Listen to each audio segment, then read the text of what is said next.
But the first one, when we weren't. And I felt like Again, son of a another one. What's up everyone, welcome back to the channel. Today we're doing something a little different. We're gonna break down one of the most intense paranormal investigations I've seen in a long time. Twin Paranormal's investigation of the White Face House in Yates Center, Kansas. Now if you haven't seen their video yet, I'll have it linked down below. But fair warning, this one is legitimately unsettling. We're talking about a house built in 1910 where multiple people have reported seeing entities with stark white, completely featureless faces. No eyes, no mouth, just blank. During their investigation, Ryan, River, and Wyatt encountered some truly unexplainable phenomena. And today, I want to break down 4 specific moments from their investigation and explore the paranormal theories that might, and I stress might, explain what they experienced. Now I'm going to approach this from both angles. I'm naturally skeptical, but I'm also open-minded, because here's the thing. Some of what happened in this house, it's really hard to explain away conventionally. So let's dive in, and trust me, by the end of this video, you might be sleeping with the lights on tonight. Alright, let's start with something that happened repeatedly throughout the investigation, and honestly, it's one of the most compelling pieces of evidence they captured. I'm talking about the phantom door slams. Now that we know as much as possible about this house, are you guys ready? No! I'm ready. And you want to know why? I'm trying not to cry right now. Why are you gonna cry? I'm not ready.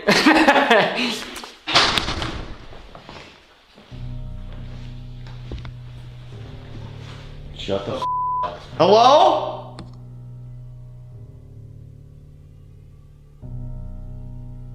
What the f was that? Seriously.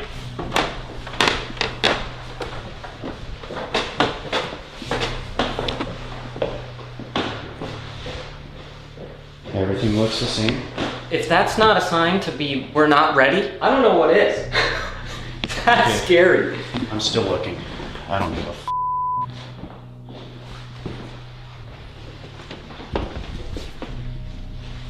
The issue is we have no idea what was placed where. Why? Thank you. What the There's nothing in here. was that? Sounds like a door slamming. Something else just happened. This is the first time that we have been interrupted before we investigate. Okay. Well, yeah, hopefully it happens again. I'm more not ready than I already was. Now I'm actually gonna cry. I'm happy that we caught that. Put your hands, like literally. Dude. Hello?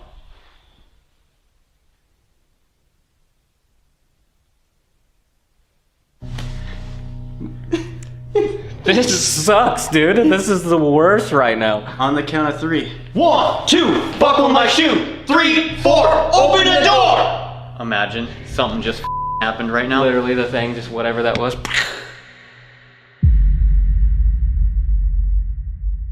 We are calling out to the entity in this house. We've been hearing you this whole time we've been here. The owner has seen your face. I don't know if you know this already, but they call you the White Face. If you are around us, we have all kinds of devices, all kinds of objects that give you the ability to show us where you are. And we also have some devices that give you the ability to use your words, whether it's one word or a whole sentence. Now, if you can make a noise at any point in time to let us know where you are, we would be very grateful. Did you hear that already? Yep. Huh? We're just trying to find out why you are here in this house. The first thing I'm going to do is pull out the device that you can use your words. Well, I mean, we've been hearing noises, so now that we have everything rolling, we should be able to pinpoint where it's coming from. Mm-hmm. I have a feeling it's coming from upstairs. That's just where it sounds like it's coming from. It definitely does. But the first one, when we weren't, That's upstairs. that's the bell. Mm. That's where the two. Is that you up there? That's where the twin dolls are. Yeah. If you can see me and hear me, I'm setting this device here on the stairs. What the Wait. Are you up there? As I was saying, this device right here on the stairs, you can use your words. Maybe you can let us know where you are.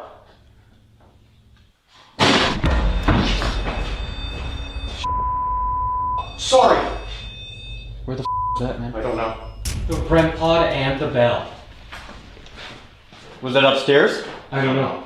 That was loud. Maybe you can let us know where you are.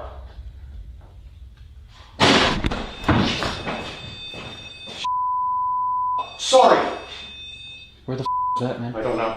The REM pod and the bell. Was that a door? Can you do it again, please? Okay, so let's talk about what we just saw. Multiple times throughout the night, the team heard what they described as incredibly loud crashing sounds. They compared it to someone slamming a door as hard as humanly possible against a wall. Here's what makes this interesting from an investigative standpoint. Point 1. Every single door in the house was already open when these sounds occurred. The team checked multiple times. Point 2. These weren't subtle noises, they were loud enough that all 3 investigators jumped, loud enough that their audio equipment picked it up clearly. Point 3. They searched extensively after each occurrence. No fallen objects, no shifted furniture, nothing physical that could account for that sound. Point 4. When they used their spirit communication devices to ask about the sounds, they got responses like door, sound, and fallen. Now, let's be logical for a moment. Could this be explained conventionally? Old houses settle, absolutely, but this house wasn't making creaking sounds. This was described as a violent crashing impact. Could it be the wind? Possibly, but the team was inside, and these sounds were clearly coming from within the house. Could it be animals in the walls or attic? Maybe, but again, the volume and impact of these sounds seemed disproportionate to what a raccoon or a possum could create. Here's where it gets interesting from a paranormal perspective. In paranormal research, there's a concept called the stone tape theory. It was popularized in the 1970s, but the idea goes back further. The basic premise is this. Certain materials, especially those containing quartz or crystalline structures like stone, brick, and even certain types of wood, can act like recording mediums. Think of it like this. When a traumatic or emotionally intense event occurs, the energy from that event could potentially be recorded into the surrounding environment.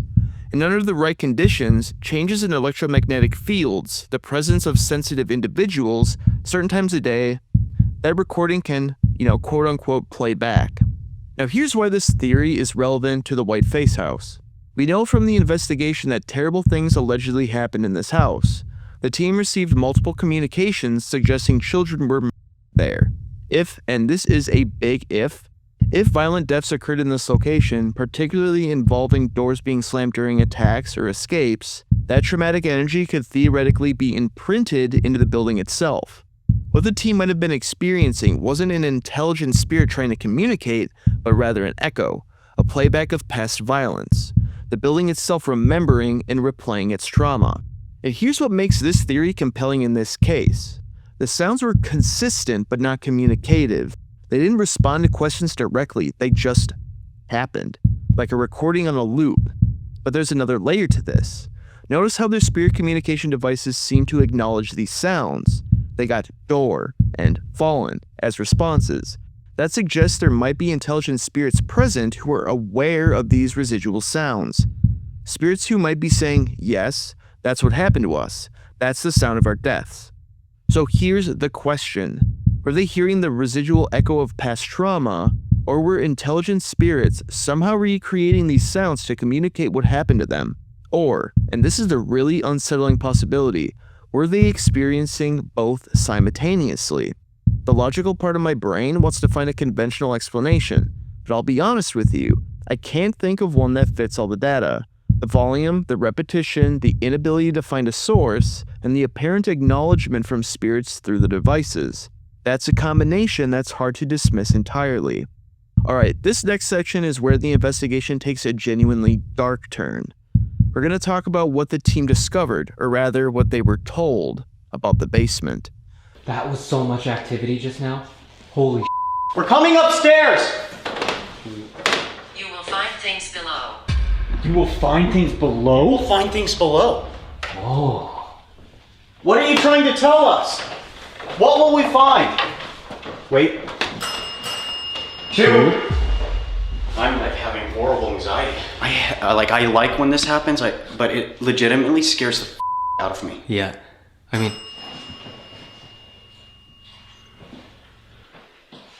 Look, Guys. I can't keep composed. Something just creaked the stairs. What will we find below? Are you in that closet? What was that noise though? I don't know. We looked. Where's that noise coming from? Can you do it while we are up here, please? He likes you. He likes you. Whoa! Who's he? Is that the white face? Dead bodies. Dead bodies. Below. You will find things below. Dead bodies. How many are down there? Protected. Protected. By the white face? Guys, remember that story I told you in the car? What Justin told me? How him and a couple other people had dreams of this place, and some of them like have never even been here, and all of them involved them being like chased by a serial killer. That's the thing. We don't know if there is any documents saying that there was a serial killer that lived in this house, but he was saying that he is pretty sure. Well, and if you think about it, the community said this place was haunted. Maybe something funky was going on, but there is way more like that get away with it. Okay, there's something in there. We are deep down in the basement. We are as far as you can go inside the basement right now. Well, not only that, the owner also found what I'm sitting on. It's just a stump that was carved into a chair. So, I'm sitting on it. Like, why? Why is there a stump chair in the farthest corner of the basement? Right? What happened down here? No idea. You guys ready? Yeah. Let's do it. Wyatt, your favorite things down here? Yeah, I saw that. Spiders. All manners of eight-legged that are scary looking. If you guys want to know something, Wyatt really likes spiders. So much. You're scared. Yeah. Mm-hmm. Yeah, we are. Thank you. Of the spiders? I mean, can you control one of the spiders to go on Wyatt? Don't do that. Earlier, you said on our device that something was down here. Can you explain to us what exactly that meant? She's down there. She. Who's she? You think it's the woman? Maybe. What if? We still Get don't- out of there, sir. Get out. Sir? Him? The chair? Who's this? I see you. Who sees us? Is the white-faced spirit down here? Warning. Warning. Follow. Follow their warning? Watch me. Did something happen down here? Get out. Dude, my device just said strangled. Oh, whoa, really? Yes. Strangled. Did somebody die down here? Squeeze. Squeeze. Whoever's talking through Ryan, can you tell us that? Somebody die down here? Most likely. What the? What? Right here. Most light? Oh my gosh. Do you have a name? I did. Do you remember what it is? That could be I did for a name or I did die down here. Oh, true. The smell down here is awful. It smells like a giant fart. White. Oh! Oh! Oh! It just said white! White! Dude! It just said white! Corner. Corner? You. I'm in the corner. I'm in the corner, remember? I'm in the corner. I'm not in the corner anymore. remember? You get back over there, Wyatt. That Do you noise- think it'll work? What? What? I think. Oh, they're talking to each other. Oh, that's freaky. Are you able to see us? You told us that you liked when the lights were off. Is this alright? Dude, there's names engraved into that stump. What? Yeah. I think that says Vinny. And then it also says... Let's see, what does that say? I don't know. Noise. Are you gonna make some noise? Noise up. Hello. Hello, who is this? Is this the whiteface entity? No. Is it one of the children? Yeah. Kitchen. What the? Dude, Noise up. kitchen. That's right above us. Up. Up. If you want to make noise, can you do something, please? Murder. There's a lot of stuff coming out right now. Don't shoot. Don't. Ooh, wait.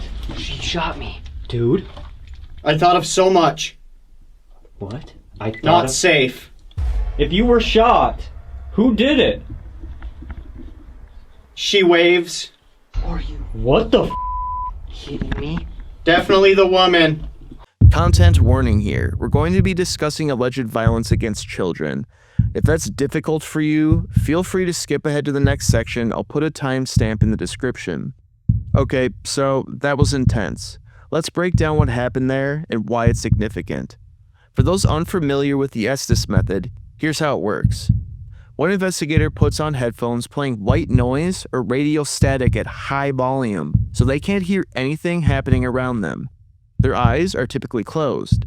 The theory is that spirits can manipulate the white noise to communicate words, which the blindfolded investigator relays without context. And the person doing Estes has no idea what's being asked. They're just repeating the words they're hearing through the headphones. What makes this method interesting to researchers is that it theoretically eliminates bias. The person relaying the information doesn't know what questions are being asked, so they can't subconsciously provide expected answers. Now let's look what came through during this session. You will find things below.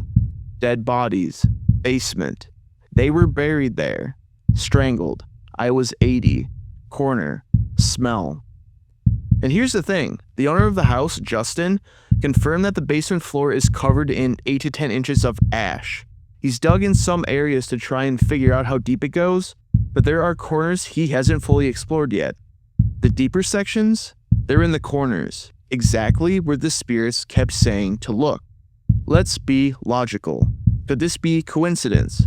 The team had only been in the house for a short time before doing this session. They hadn't been told about the depth of the ash or the unexplored corners. That information came from Justin after the Estes session, and even he seemed shocked by the correlation. Could this be the power of suggestion? That's possible, but watch his body language in this clip. He looks genuinely disturbed by what he's hearing. These aren't the responses of someone making things up or playing along. From a paranormal perspective, what we're potentially seeing here is a textbook case of intelligent haunting involving earthbound spirits. In paranormal research, there's a widely accepted theory about why spirits remain in locations. It typically involves unfinished business, something tethering them to the physical world. And one of the most common forms of unfinished business? An improper burial, or worse, remaining undiscovered after a violent death. Throughout history, there have been cases where spirits allegedly led investigators to hidden remains. The most famous might be the case of the Greenbrier ghost in 1897, where a woman's spirit supposedly testified about her own, leading to the conviction of her killer. Whether you believe that case or not, it establishes a pattern in paranormal literature. Murdered individuals whose bodies are hidden often try to ensure their remains are found. Here's why this theory fits the Whiteface house evidence. Point 1. The specificity. These weren't vague responses. Corner, basement, buried. These are specific, actionable pieces of information. Point 2. The desperation. The phrase, "they buried me here," came through multiple times. That repetition suggests urgency, a need to be heard and discovered. Point 3. The emotional context. Strangled. They killed us. These aren't peaceful passings. According to paranormal theory, violent, traumatic deaths create the strongest hauntings because the energy of that trauma is so intense. Point 4. The age correlation. I was 80 came through multiple times through the night. This wasn't just random, it was consistent. This suggests either a victim who was elderly, or more disturbingly based on the evidence, one of the perpetrators whose spirit is now trapped alongside their victims. But here's what really gets me. It's the smell. The team mentioned multiple times that the basement has an awful odor. Justin confirmed this. Now, old basements smell bad for lots of reasons. Moisture, mold, decay of organic materials, that's normal. But multiple spirits mentioned smell. Why would they bring that up unless it's relevant to their message? Unless they're saying, yes, there's a reason it smells. We're here. under your feet. Look, I'm not saying there are bodies in that basement. What I'm saying is this: the consistency of the messages, the specific locations mentioned, the correlation with physical evidence. Justin already knew about that, and the emotional intensity of the responses. All of that together creates a compelling case that something is trying to communicate. Whether that's actually spirits or some other phenomenon we don't understand yet, that's the million-dollar question. But if I owned that house, I'd probably be calling in ground-penetrating radar to check those corners, just to rule it out, you know? Because what if the spirits are right? Alright, this is where we get into the truly disturbing heart of this investigation, the white-faced entities themselves. And I'm going to be honest with you, this section gave me chills when I was reviewing the footage. I don't see anything on the ground. That's the issue. Face. Face! Is that who is here? Guys? Basement. Guys, What the my device didn't say it, but it said It basement. said basement. I saw it. Wait, did it say it at the same time? It didn't even say a word. But I just asked. I'm here. Happened here. Basement. I just said that. Dude, What could have happened? my arms are so chilled up right now. Listen, here's the lineup. You will find things below. He likes you. I like the dark. Hello. Face, basement, happened here. Whoever this is, if there are any more spirits in this house, you'll have to tell us who you are and what exactly it is that happened here. We have no idea. If you can't... Likely. Not likely. Something just was in that room. Did you hear that? Hello? Either I'm tripping. Where's the bell? Like, where's... The ring. Is the spirit with the white face in there? If you are, you can come in here. Yes, it's me. Oh! You're Thank you. Or you may be able to show yourself to us. We have these cameras in our hands, and if you need any energy, you can use them.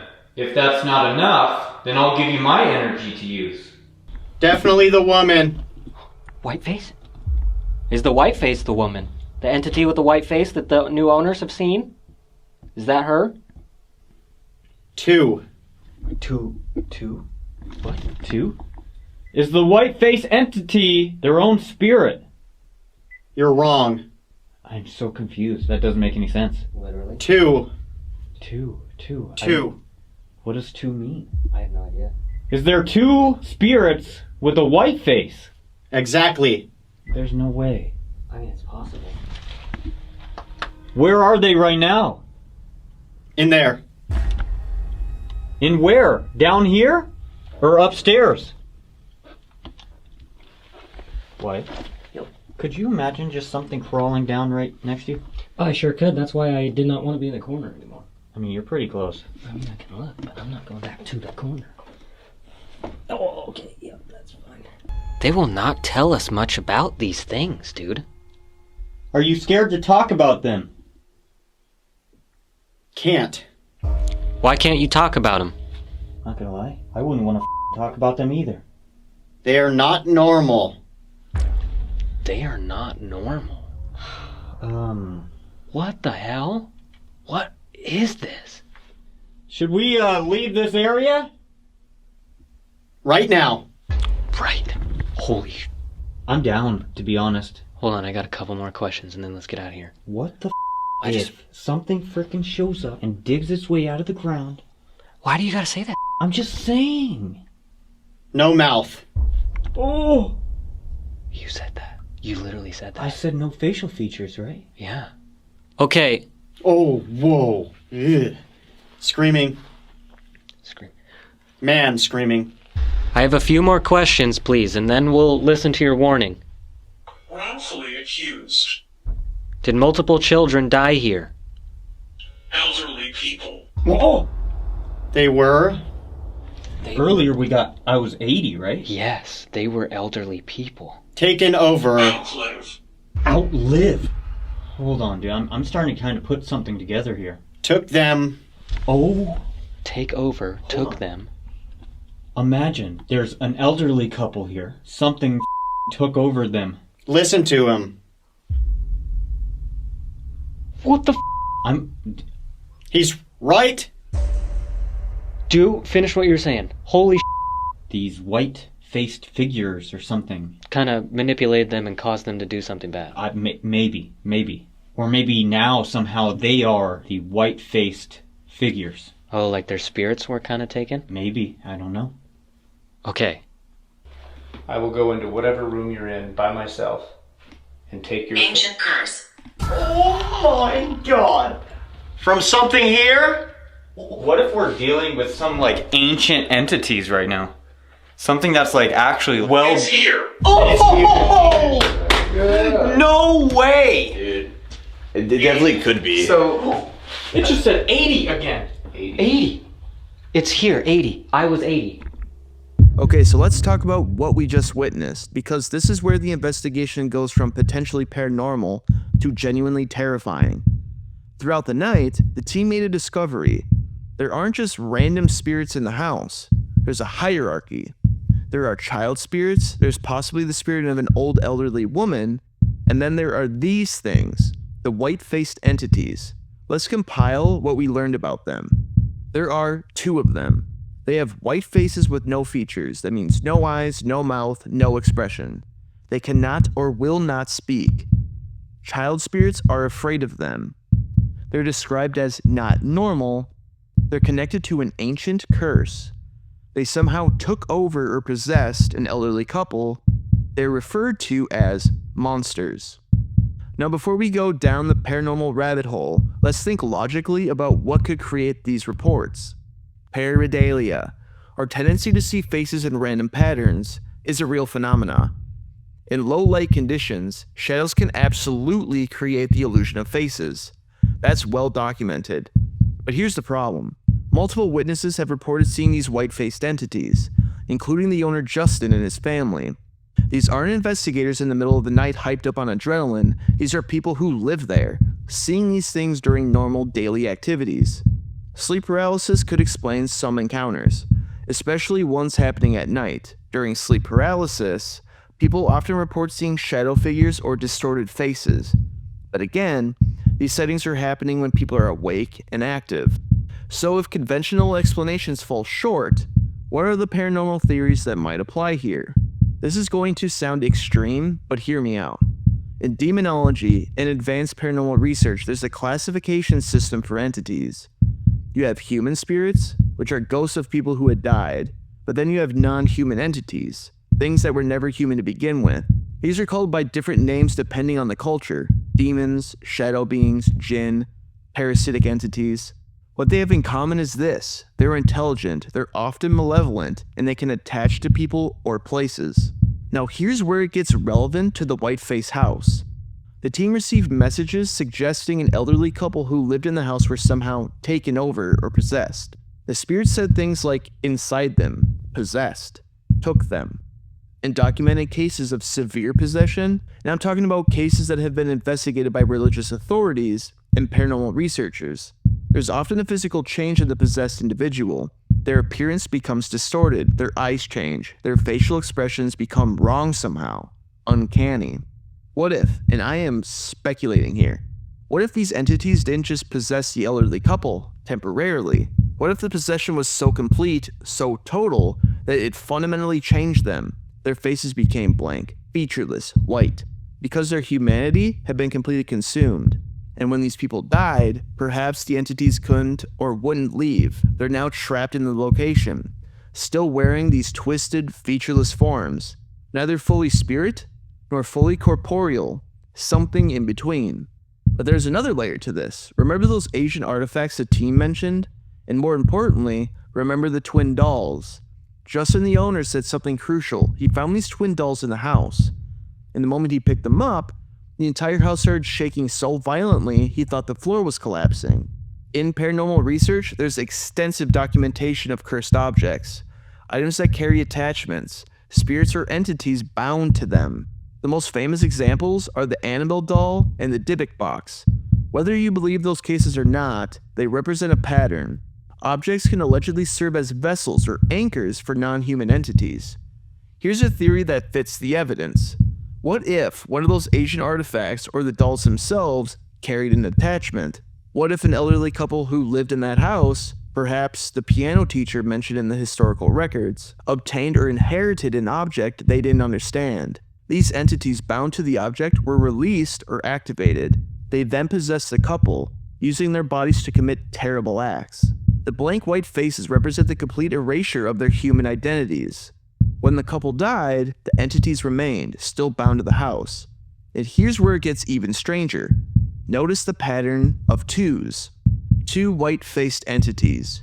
Two twin dolls found in the house. Twin investigators, Ryan and River. The house address, 511. The team's investigation date, May 11th, 511. In occult studies and paranormal research, this kind of synchronicity isn't coincidence. It's often seen as symbolic or ritualistic. Some entities, particularly ancient ones, are believed to operate through patterns and symbols. The repetition of twins and two throughout this investigation suggests something intentional. What if these entities are drawn to twins? What if they seek out that specific dynamic because of some property of twin energy or connection? Multiple times throughout the investigation, the spirit said he likes you, directed specifically at Ryan and River, the twins. That's not random, that's targeted. One more thing I want to address, the repeated message that these entities don't talk and have no mouth. In possession literature across multiple cultures, Christian, Islamic, Hindu, there are accounts of entities that cannot or will not communicate through normal speech. When a possession is complete, when the entity has fully consumed the host's identity, the normal human ability to form language can be lost. They exist in a liminal space, not fully one thing or another, and in that space, human communication breaks down. Look, I know how this sounds, demonic possession, cursed objects, ancient entities. It sounds like a horror movie. Maybe it is just a horror movie. Maybe there's a logical explanation we're missing. But when you look at the evidence as a whole, multiple witnesses seeing the same thing, child spirits warning about these entities, the physical reactions to the dolls, the synchronicities, the consistent description of featureless white faces, it becomes harder to dismiss entirely. Something is in that house.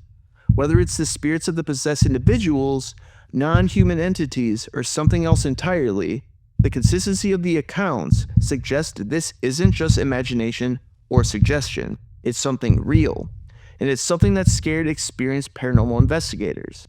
Alright, we're going to talk about the most dangerous moment of the investigation now. And this is important because it crosses a line. It's one thing to hear sounds or get readings on devices. It's another thing entirely when something physically touches you. Corner. I think, dude, it's down there. I think they're talking about that. Woman. Woman. Okay. Standing. Okay, if you're over there, can you make a noise? If you need energy, you can use the energy out of our cameras. So the woman is still here. She's not either of the entities with a white face? Wrong. Oh. Count. 2. Count 2. What the f? Can anybody tell us if those white face entities are evil? Do they mean harm? Don't trust them. Dude, what the f? I just heard the weirdest, hissing thing right next to me, and then it felt like something was, grabbing my leg. I'm not close enough. I can't reach you.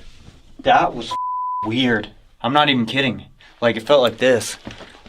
Oh, that's your Uh-huh. It felt like this. Ew. Hide. Should we probably get out of here soon?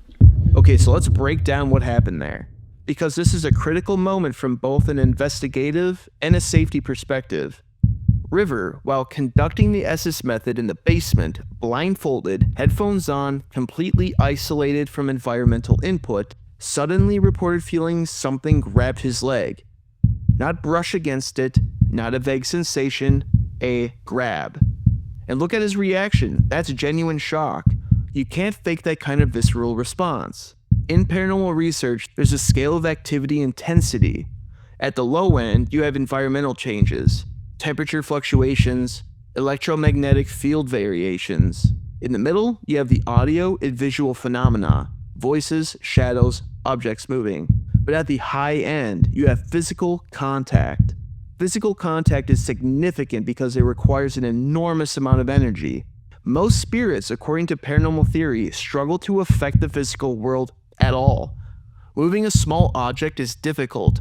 Actually touching a living person with enough force that they can feel it, that requires substantial power. It often indicates intent.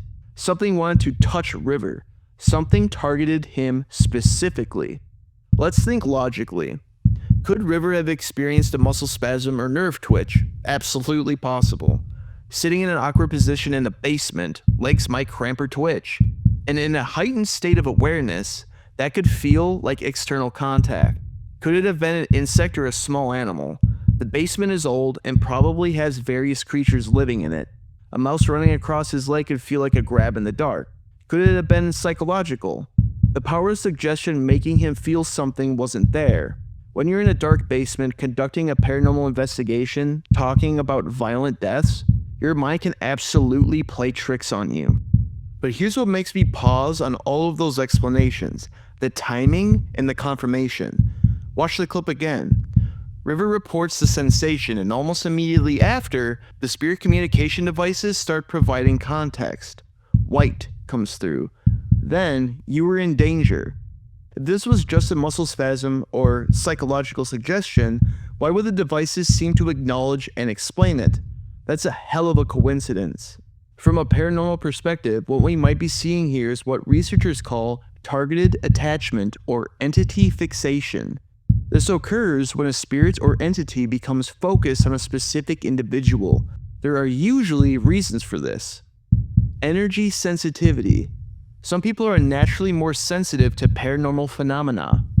They act like beacons to spirits. If River is naturally sensitive, entities would be drawn to him. Energy vampirism. Certain entities, particularly parasitic or malevolent ones, are believed to feed on human life force or emotional energy. Fear, in particular, is a powerful energy source. By making physical contact, an entity can create fear and potentially begin feeding on that person's energy. Attachment attempts. This is the concerning one. In some cases, entities make physical contact as the first step towards attachment or even possession. It's like establishing a connection, a link between the entity and the person. Twin energy. Here's where it gets specific to this case. Remember, throughout the investigation, the entities kept referencing the twins. "He likes you" was directed at Ryan and River specifically. In occult and paranormal theory, twins are believed to share a unique energetic connection, a bond that's more powerful than typical family connections. Some entities, particularly ancient or powerful ones, are specifically drawn to this twin energy. It's either more potent for feeding or, more disturbingly, two entities might seek two hosts.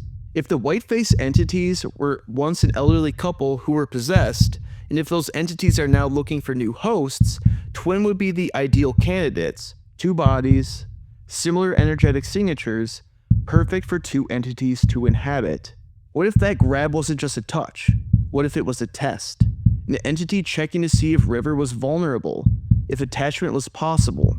Now let's talk about all the warnings they received throughout the night, because this is where child spirits come back into the picture.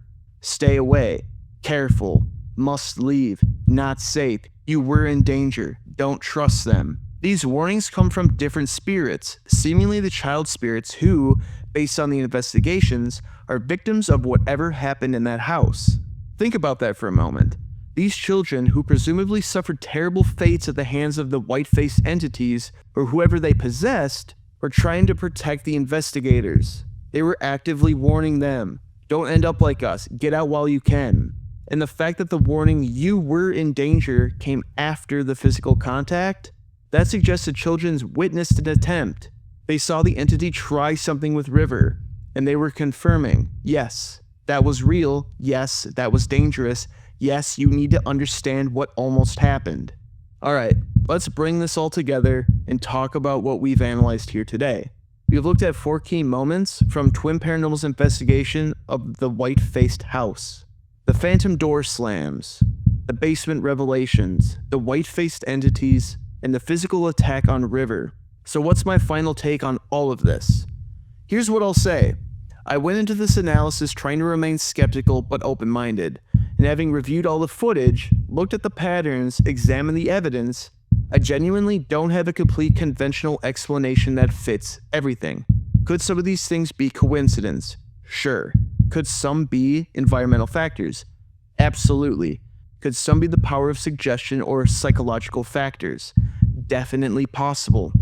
But all of it being coincidence or misinterpretation, that requires a lot of coincidences happening in exactly the right sequence. Alright everyone, that's going to wrap up this analysis. I want to know what you think. Do you believe what happened to the Twin Paranormal team was genuinely paranormal? Do you think there's a conventional explanation that I missed? And most importantly, would you spend a night in the Whiteface house? Let me know in the comments below. If you enjoyed this deep dive, make sure to check out Twin Paranormal's original investigation. Link is in the description. Subscribe to their channel, they do incredible work. And if you want to see more paranormal analysis videos like this, hit that subscribe button and turn on the notifications. I've got more investigations to break down, and trust me, some of them are even more intense than this one. Thanks for watching everyone, stay curious, stay skeptical, and maybe keep the lights on tonight. I'll see you in the next one.